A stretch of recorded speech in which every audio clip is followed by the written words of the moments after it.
Thank you for all the feedback. I needed to get it out of my system and just process through it from different perspectives.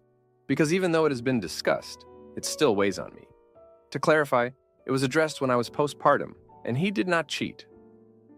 After some thought, it's the hospital event that bothered me most, at the start of our parenthood chapter. And the not knowing where she was coming from when asking my husband to be her date when I was at my most vulnerable. And yes, I have been insecure and have been open with my husband about how I've been feeling. We had a second child and have been struggling with different parts of the postpartum journey, sleep deprivation, weight changes, schedules, weaning, etc., and been feeling insecure once again. The beginning of motherhood, literally still at the hospital and raw from birth, began with another woman entering our space and asking to take him away, even before any family of ours visited. So yeah, I've been insecure. I'm not apologizing for how I've felt and acknowledge I have a lot of internal work to do as a partner, individual, and parent. Regardless, my post was asking, how do I get over it? And therapy has been the suggestion. Thanks again. A few years ago, my husband worked with a Vietnamese foreign national who he kind of mentored at work and trained her. She seemed sweet, and I never felt threatened. Then she started sending him home with boxes of fruit, purchased some food for Thanksgiving, and sent it home with him, would call him past midnight, from Vietnam to talk about her parents, etc. I called him out as she is married, and I was pregnant with our first child at that time. He told me she wasn't close to her husband because they only married for papers and even lived in separate apartments. Well, the final straw of doubt was when she showed up at the hospital the day after I gave birth to our child. She was dressed in a full gala gown due to a work function for them that day, and asked my husband, in front of me, if he wanted to be her date that night for the event, since I couldn't go anywhere. Livid is a mild description of what I felt.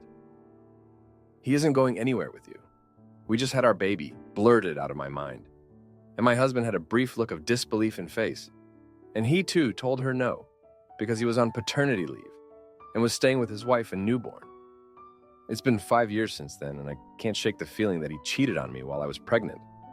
It's been hard to reconcile his serious demeanor and gentleman ways with the evidence that there may have been something. He swears she's just friendly and didn't have friends, and maybe a cultural difference. Well, we had a date night a few months ago in which, in an inebriated state, I told him that even if he cheated on me, I'd still love him. I don't know what I was expecting, and I guess I may not have meant it because when he just chuckled and laughed it off, he did not deny it. I've been thinking of it as a hypothetical these past 5 years, and now it's turned into a real possibility. I keep having dreams where he's cheating with coworkers and fathering a child, etc. Not knowing is eating at me. But if I keep prodding him about it, I may as well divorce. What should I do to let it go and believe him? Now, for a few comments before the update. Comment 1. I am having trouble picturing a person who, in fact, had not cheated, feeling any compulsion to reply to, I'd love you if you cheated, with, but I didn't cheat. If he had cheated, possibly he'd deny it? But in no way is denying it the natural response to your comment. From what you've said, it sounds quite probable that she was infatuated with him. But nothing you relate suggests he felt that way about her in return. Comment 2. I think you need to talk to him when you are sober. Just say, hey, I want to talk about what I said that night. I had some feelings about the closeness between you and your coworker. Just talk to him about the concern you had. I agree with the people saying he may have laughed because he thought it was just a silly, drunken statement you made in the haze of a few drinks. Now for the update. Hey everyone, thanks for reading. So, a lot has happened in the last 3 months, and it's been pretty hard on us of emotions and events. First off, my husband and I have been trying to work through my insecurities and the lingering doubts I have about his relationship with his former coworker. We decided to go to couples therapy, hoping it would help us communicate better and rebuild trust. The session started off well enough, but things took a turn when the therapist suggested we each write a letter to the other, expressing our deepest fears and feelings. I poured my heart out, detailing my insecurities and the pain I felt when his coworker showed up at the hospital. When it was his turn, he admitted that he felt suffocated by my constant suspicion and that it was affecting his ability to be a good father and husband. This revelation hit me hard. I realized that my insecurities were not just my own burden, but were also impacting our family. I felt a mix of guilt and frustration. I wanted to trust him, but the nagging doubts wouldn't go away. The therapist suggested we take a break from the sessions to process everything, and that's when things started to escalate. One evening, while I was putting our youngest to bed, my husband received a phone call. I could hear his voice getting louder, and when I came downstairs, I saw him pacing back and forth, clearly agitated. He hung up abruptly when he saw me and tried to brush it off as a work call. But I knew something was off. I pressed him, and after a heated argument, he admitted that it was his former coworker. She had called to say she was in town and wanted to meet up to catch up. I was furious. After everything we had been through, the last thing I needed was her re-entering our lives. I told him that if he met up with her, it would be the end of our marriage. He insisted that it was just a friendly catch-up and that he had no intentions of rekindling any sort of relationship with her. But I couldn't shake the feeling that there was more to it. The next day, I decided to take matters into my own hands. I found her number in his phone and called her.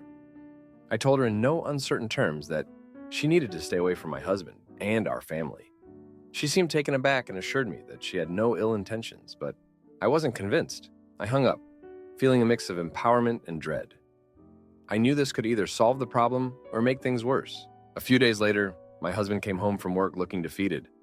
He told me that his boss had called him into the office to discuss a complaint that had been filed against him. Apparently, his former coworker had gone to HR, claiming that I had harassed her and that it was affecting her ability to work. My heart sank. I hadn't considered the professional repercussions of my actions, and now my husband's job was on the line. We spent the next few weeks in a state of constant tension. He was stressed about the HR investigation, and I was racked with guilt and anxiety. Our therapy sessions resumed, but they felt more like damage control than actual progress. The therapist suggested we take a step back and focus on our individual issues before trying to fix our relationship. My husband agreed, and we decided to take a temporary separation to clear our heads. During this time apart, I had a lot of time to reflect on my own insecurities and where they stemmed from. I realized that a lot of my trust issues dated back to my childhood. My parents had a tumultuous relationship, and I often found myself caught in the middle of their arguments. My father had cheated on my mother multiple times, and I had internalized a deep-seated fear of betrayal. This realization was both enlightening and painful. I knew I had to work on myself if I wanted any chance of saving my marriage. Meanwhile, my husband was dealing with his own issues. He confided in me that he felt immense pressure to be the perfect husband and father, and my constant suspicion was making him feel like he was failing. He admitted that he had considered meeting up with his former coworker, not because he had feelings for her, but because he felt like he needed a break from the constant tension at home. This admission was a wake-up call for both of us. We realized that we had been so focused on our own pain and insecurities that we had lost sight of each other. As the HR investigation came to a close, my husband was cleared of any wrongdoing, but the damage had been done. His relationship with his boss and co-workers had been strained, and he felt like he was walking on eggshells at work. We knew that we couldn't go back to the way things were, but we were determined to move forward. We decided to give therapy another shot, this time with a focus on rebuilding trust and communication. It wasn't easy, and there were many times when we wanted to give up, but slowly we started to make progress. We learned to listen to each other without judgment and to express our feelings without fear of retribution. It was a long and painful process, but it was worth it. In the end, we realized that our relationship was worth fighting for. We still have a long way to go, but we're committed to making it work. The experience has taught us a lot about ourselves and each other, and we're stronger for it. Thank you for reading. Am I the idiot for letting my girlfriend meet her ex and then confronting her about it? I, 23-year-old male, have been dating my girlfriend, 24-year-old female, for over a year.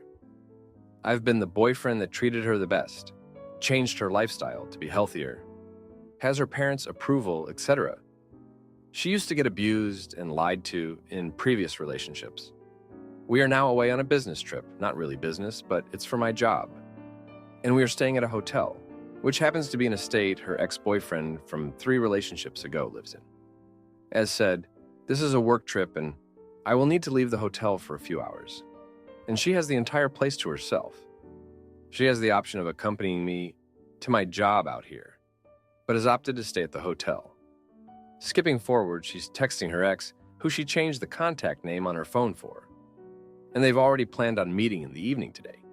They will be meeting at the hotel that we're staying at. I'm not sure what my options are. My original plan is to let them meet and catch them in the hotel together. But when that happens, what next? Do I beat up the ex-boyfriend? Do I yell at her for cheating? Do I just act casual and say I came back to pick something up? The issue is we're still here for 4 more days after, and her parents are expecting me to take care of her on this trip, so I can't just kick her out. I'd have to hear some sob stories for the next 4 days, and her trying to find a way to make it seem like she wasn't cheating.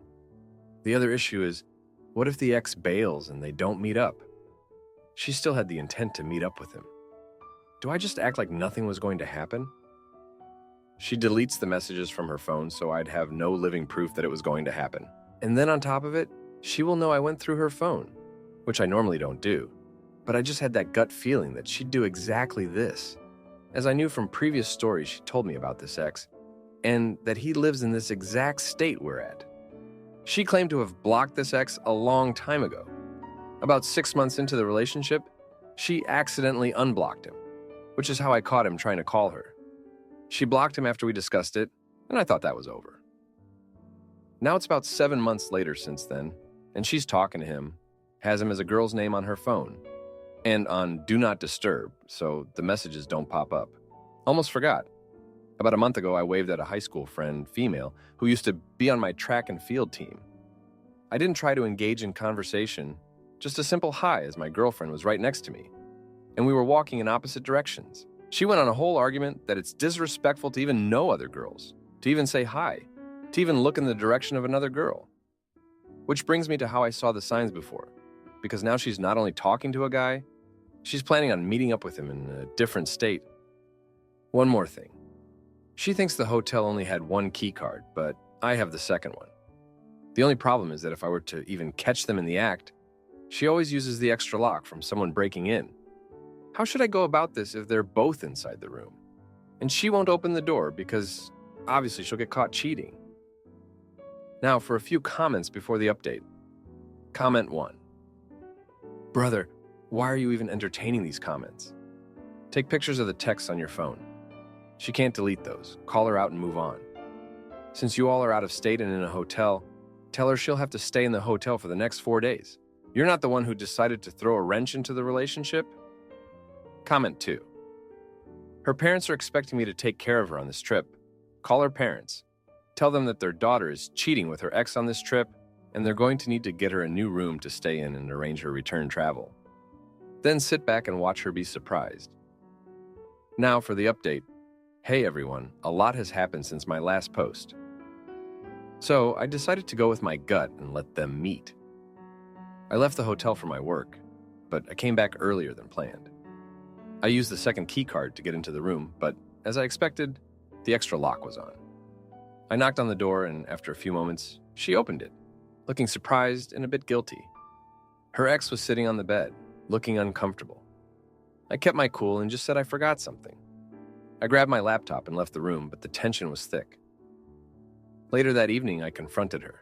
I asked her why she was meeting her ex and why she lied about blocking him. She tried to play it off, saying they were just catching up and that it was innocent. But I could see through her excuses.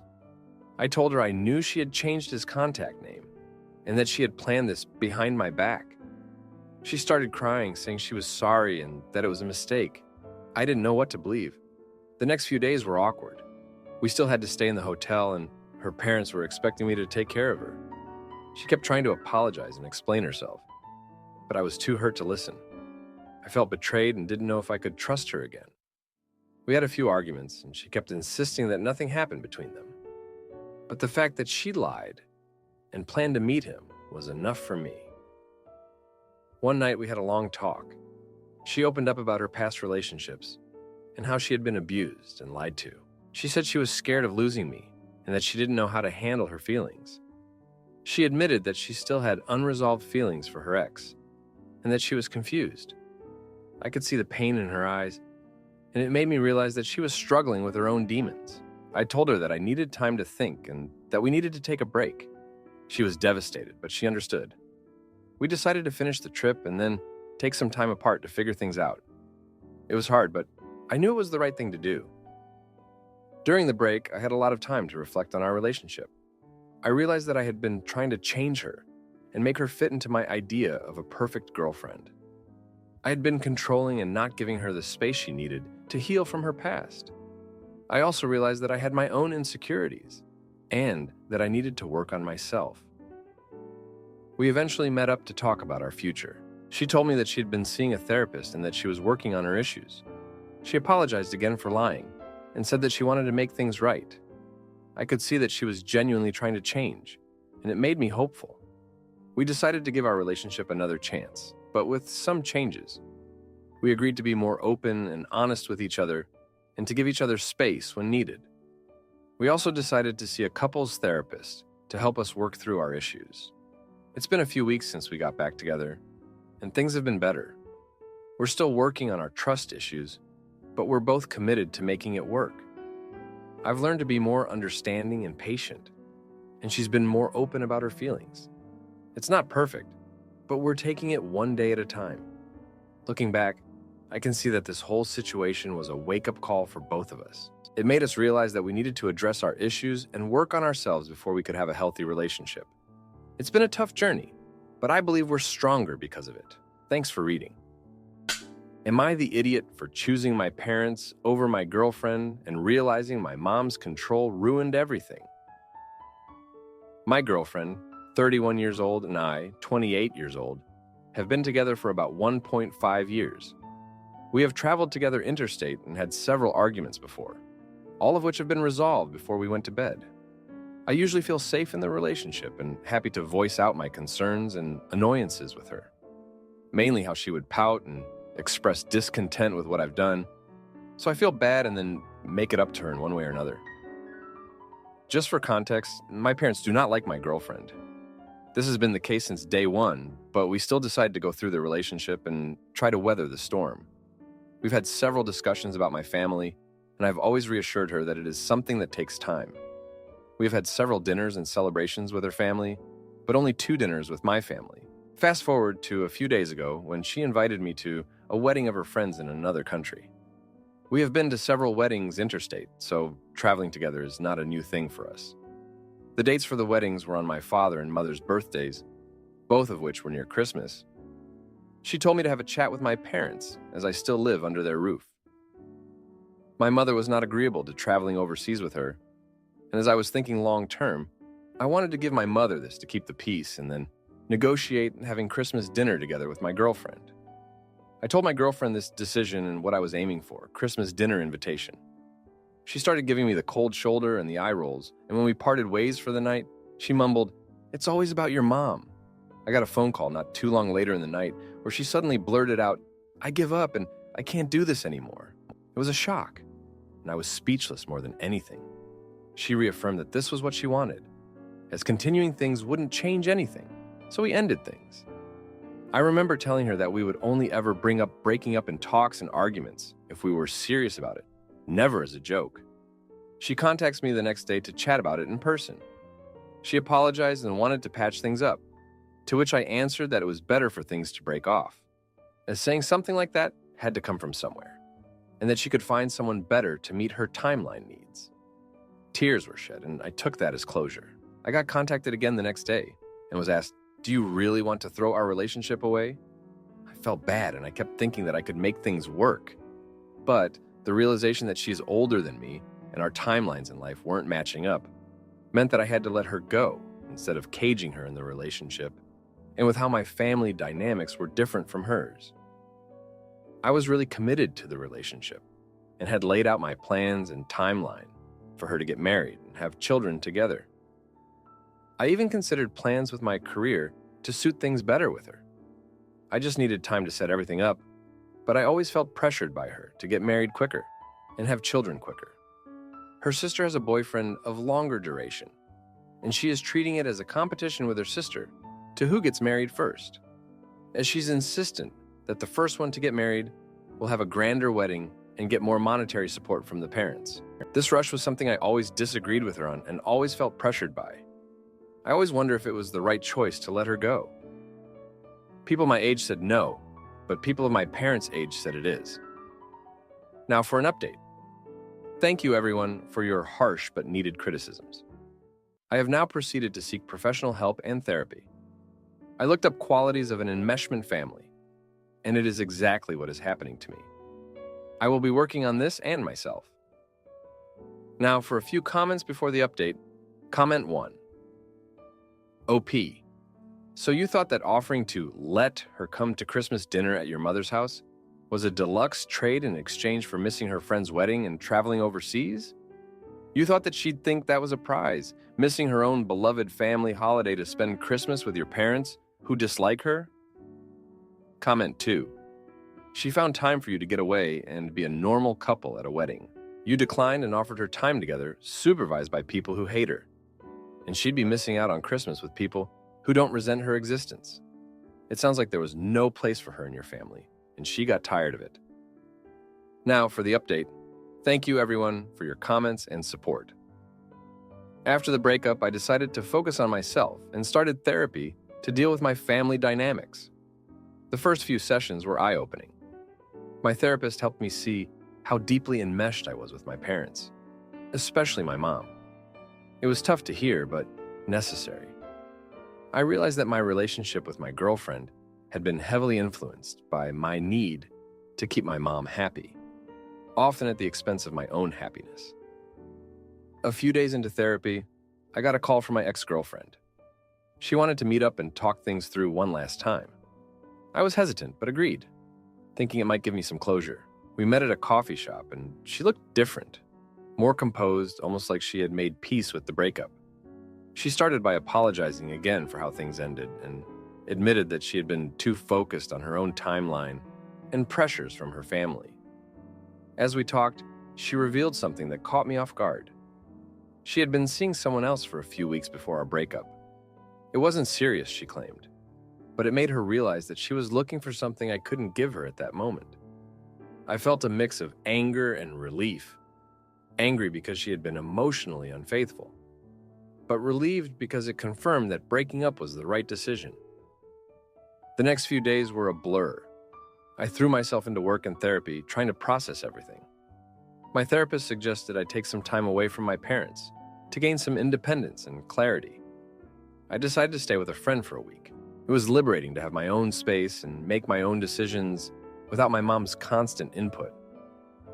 During this time, I started to see my parents in a different light. My mom called me multiple times a day, asking when I was coming home and if I was okay. It was suffocating. My dad, on the other hand, was more understanding. He told me to take my time and figure things out. This contrast made me realize that my mom's control over me was stronger than I had thought. One evening, while I was at my friend's place, my mom showed up unannounced. She was furious and demanded that I come home. We had a huge argument, and for the first time, I stood my ground. I told her that I needed space and that her constant interference was affecting my mental health. She was shocked and hurt, but I knew it was something I had to do. The fallout from that argument was intense. My mom stopped talking to me for a few days, which was a first. My dad tried to mediate, but I told him that I needed to handle this on my own. It was a difficult week, but it made me realize how much I had been sacrificing my own happiness to keep my mom happy. In therapy, we delved deeper into my childhood and family dynamics. I remembered how my mom had always been overprotective and controlling. She had a difficult childhood and projected her fears and insecurities onto me. This realization was painful, but necessary. It helped me understand why I had always felt the need to please her, even at the cost of my own happiness. I also started to see patterns in my past relationships. My need to please my mom had spilled over into my romantic relationships. I had always chosen partners who were demanding and controlling, just like my mom. This was a hard pill to swallow, but it gave me a sense of clarity and direction. As the week came to an end, I decided to move back home, but with clear boundaries. I sat down with my parents and explained that I needed space and independence. My mom was resistant at first, but my dad supported me. It was a tense conversation, but it felt like a step in the right direction. I also reached out to my ex-girlfriend to let her know that I had found some closure and was working on myself. She was supportive and wished me well. It felt good to end things on a positive note, even though it was bittersweet. Looking back, I realized that my relationship with my ex-girlfriend had been a wake-up call. It forced me to confront my family dynamics and take steps towards independence. It was a painful process, but it was necessary for my growth and happiness. As I continue therapy, I am learning to prioritize my own needs and set healthy boundaries. It's a work in progress, but I am hopeful. I know that I have a long way to go, but I am committed to making positive changes in my life. Thank you for reading and for your support. If you like this video, you'll probably like these too. Also, while you're here, please consider subscribing. It's your support that keeps this channel alive and allows me to make better and longer videos.